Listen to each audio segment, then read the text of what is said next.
Salah satunya bisa juga dari keturunan, ataupun ini namanya kodam leluhur.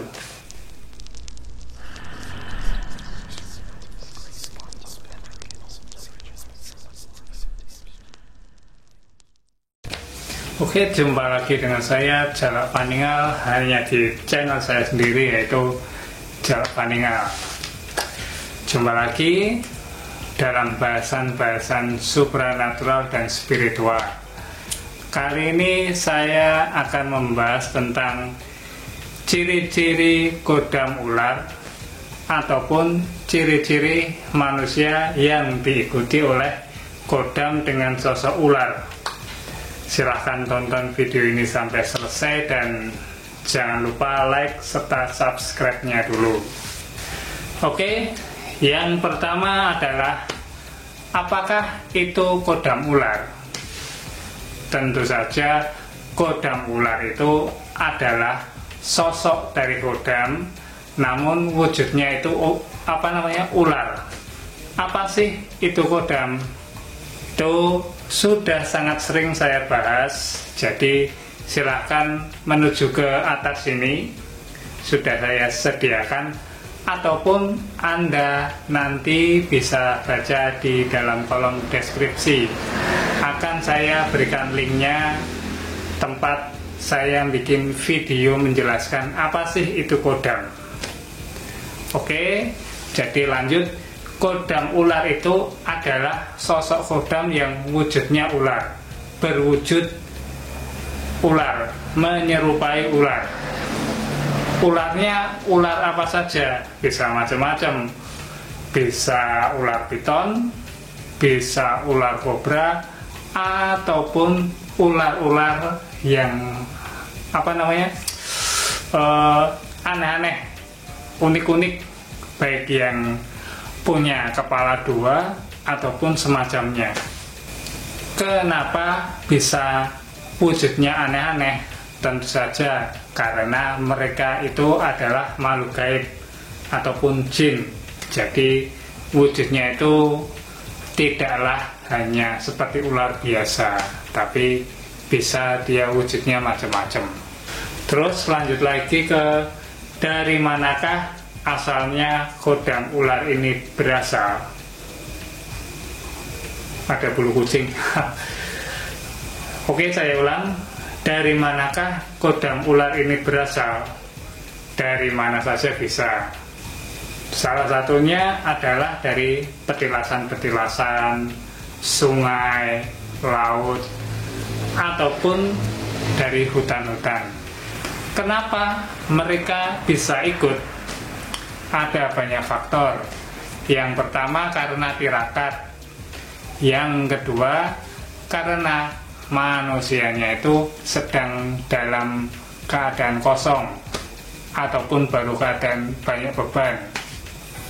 Terusnya yang ketiga karena dia itu punya jimat ataupun pusaka yang isinya kebetulan adalah kodam ular tadi. Serta masih banyak lagi cara-cara bagaimana makhluk gaib dengan wujud ular bisa menjadi kodam seseorang.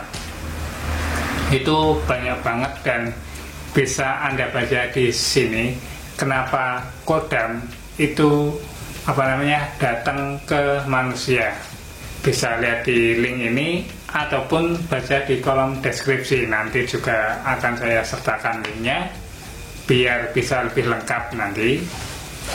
Terus lanjut ke pertanyaan selanjutnya, siapakah yang bisa punya kodam ular?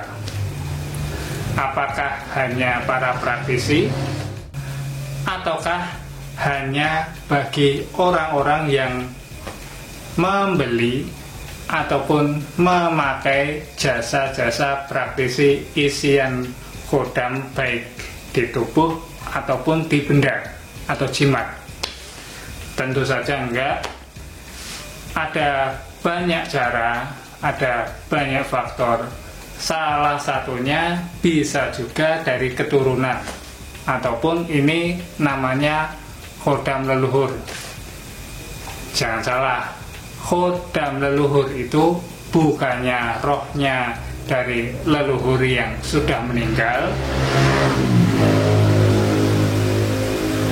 lalu ikut ke anak cucu, bukan seperti itu.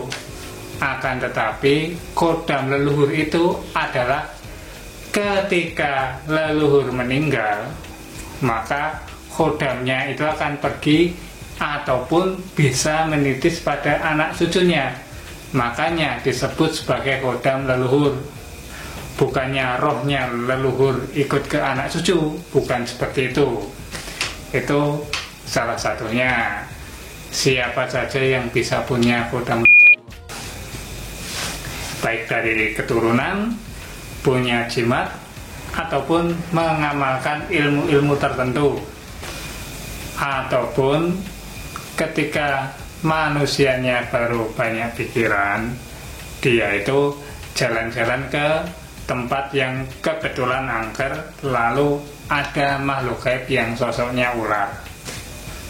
Otomatis dia bisa diikuti dengan banyak faktor keinginan dari makhluk halusnya tadi. Maka bisa dia jadi khodam, ataupun dia bisa jadi makhluk negatif yang menempel alias ketempelan. Siapa saja bisa punya khodam ular dengan banyak cara. Selanjutnya adalah fungsinya itu apa sih benarnya khodam ular itu? Fungsinya itu macam-macam. 4 yang paling pokok yaitu pengasihan, wibawa, kepekaan, dan proteksi dari hal-hal gaib yang negatif. Seperti itu. Pengasihan itu apa? Tentunya Anda sudah tahu. Pengasihan itu untuk membuat seseorang lebih menarik bagi orang lainnya, terutama untuk lawan jenis. Terusnya wibawa itu untuk apa? Wibawa itu untuk membuat kita lebih disegani oleh orang lain tanpa kita harus bicara ataupun harus kenal dahulu. Selanjutnya kepekaan. Apa sih kepekaan itu?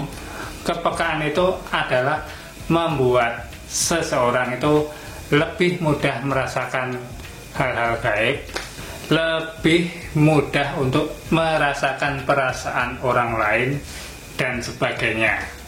Kepekaan.